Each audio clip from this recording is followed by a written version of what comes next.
Olá! Esta aula é a continuação de uma aula anterior. Nessa aula, nós tínhamos visto que, segundo Claudia Rainville, a doença tem causas e objetivos. As causas nós já vimos.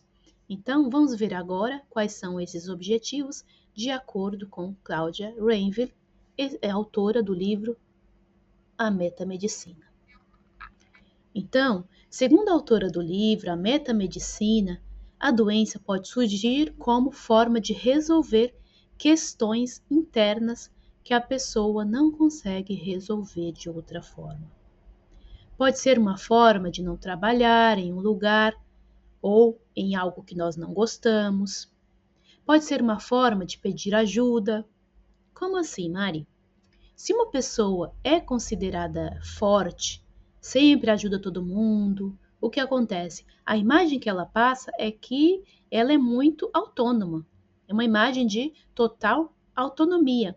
Então, quando ela adoece, ela está refletindo que também sente, que também sofre e que também precisa de cuidados. Uma pessoa pode adoecer também para chamar atenção. Uma criança que tem os pais que trabalham muito e não lhe dão a atenção que ela gostaria, pode ficar doente como forma de chamar a atenção desses pais, certo? Uma pessoa pode adoecer para punir alguém que ela considera culpado pelo seu sofrimento. Pode adoecer como forma de renúncia, como é o caso da depressão e das doenças degenerativas. Agora, vamos lembrar que se trata de um mecanismo inconsciente. Ninguém acorda em um belo dia ensolarado e pensa, nossa, que lindo dia para ficar doente, né? E fazer meu marido se sentir culpado por ter ido tomar cerveja com os amigos, em vez de ficar comigo. Não é assim. Não sejamos levianos, não vamos julgar as pessoas, né? E não vamos ser cruéis também com a gente mesmo.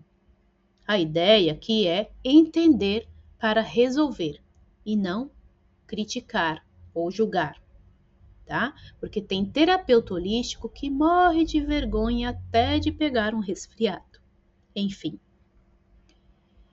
Outra abordagem muito interessante quando se trata de analisar o ambiente emocional da doença é a bioneuroemoção. Nas palavras do seu criador, Henrique Corbera, a bioneuroemoção estuda os significados biológicos dos sintomas que se manifestam em nosso corpo. Considerando que tudo é informação, a informação é estabelecida através de aprendizados que acontecem no nosso inconsciente. A bioneuroemoção investiga a maneira mais ideal de entrar no inconsciente para modificar o aprendizado, fazendo como? Gerenciando as emoções. Isso é o que Henrique Corbera chama de a arte de desaprender. Desaprender, na concepção da bioneuroemoção, é se libertar de programas limitantes de qualquer espécie. E o método da bioneuroemoção propõe 4 passos. O primeiro passo é a análise, a identificação da situação estressante, do conflito e do bloqueio. O segundo passo é a compreensão, que é chegar até a origem do que foi detectado no passo anterior, no primeiro passo. O terceiro passo é o aprendizado, que se trata de assumir uma postura mais proativa dentro do processo, né? E não uma postura passiva. E o quarto e último passo é a aplicação, que consiste em adquirir uma nova compreensão para novas soluções e, assim, promover o bem-estar. Temos ainda outra ótica da psicossomática, mais especificamente a ótica da biodescodificação. De acordo com a biodescodificação, os sintomas físicos e emocionais têm sua origem em experiências traumáticas ou conflitos não resolvidos na vida de uma pessoa. Esses conflitos acontecem quando a pessoa não encontra uma solução, não consegue administrar uma situação complicada. Então, o corpo, ele vai fazer o quê? Ele vai agir seguindo uma lógica. Eu estou passando por um conflito, eu estou sofrendo por um estresse intenso. Então, eu vou adoecer, tá certo? Então, existem diferentes tipos de conflito dependendo de como a situação estressante é experimentada pela pessoa. O primeiro é o conflito programador. O que é esse conflito programador? O conflito programador tem a ver com conflitos, como o próprio nome já diz, programados na infância, pode ser também durante a gravidez, ou que estão presentes no nosso clã, no nível transgeracional.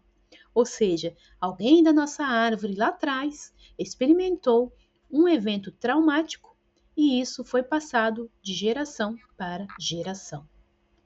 O segundo tipo de conflito é o conflito disparador. O conflito disparador está ligado ao conflito programador. Quando a pessoa experimenta um evento que é parecido com aquele que programou, que gerou o conflito lá atrás, quando ela experimenta esse algo similar, vai aparecer o quê? O sintoma. Já o terceiro tipo de conflito é o conflito estruturante. Ele é diferente dos anteriores porque ele está ligado a quê? A padrões de repetição. É quando nós aprendemos a reagir de certo modo em situações de estresse e fazemos o quê? Repetimos diversas vezes essa reação. Então a gente termina sem saber reagir de outra forma, né? A gente reage automaticamente daquela forma que a gente se estruturou para fazer e acaba construindo sobre isso a nossa identidade. Ainda dentro da biodescodificação, existe uma área que é a biodescodificação genealógica. Dentro desse campo de estudo, a biodescodificação aborda algo chamado de projeto sentido. E o que é projeto sentido? O projeto sentido é uma expectativa inconsciente dos pais. Essa expectativa ela é colocada na criança com o objetivo de reparar os sofrimentos da árvore genealógica. O que os pais estão buscando inconscientemente é sobreviver da melhor forma possível. Mas isso acontece de acordo com o que o clã familiar considera como a melhor forma. E nós sabemos que nem sempre isso é assim, não é verdade? Então, dentro dessa perspectiva, existem vários tipos de projeto sentido. E cada um deles possui um nome específico, como se fossem arquétipos, já estou no portunhol, como se fossem arquetipos, como se fossem símbolos. Às vezes, na idade adulta, a pessoa sofre de bloqueios, doenças, desequilíbrios, porque o seu querer se distancia do que ela concebe como seu dever. E de onde vem essa concepção do que ela deve ser? Essa concepção de dever está relacionada com a família, com as expectativas da família. Outras vezes, o projeto sentido está diretamente ligado a alguma doença. Podem ser doenças consideradas como genéticas, hereditárias, podem ser outras também. Mas esse não é o objetivo dessa aula, sim? Enfim, o objetivo dessa aula é entender que padrões mentais, emocionais e comportamentais determinam a saúde ou a doença de uma pessoa. E para que estudar isso em um curso de leitura de aura? Porque a leitura de aura é uma terapia holística e as terapias holísticas fazem uma abordagem do ser integral. Se atendemos uma pessoa e detectamos certos padrões na aura dela, intervir antes, tanto com o tratamento como com a conscientização, isso pode alterar o curso de uma possível doença. Pode impedir que a doença se manifeste no corpo físico. Nós não estudamos isso para substituir a medicina, não estudamos para substituir a psicoterapia. É muito importante isso.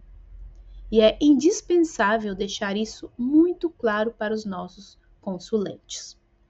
Bem, no próximo módulo, ainda nessa visão holística, nós falaremos sobre a relação entre esses fatores internos, os sistemas do corpo humano e as doenças. Então, até lá!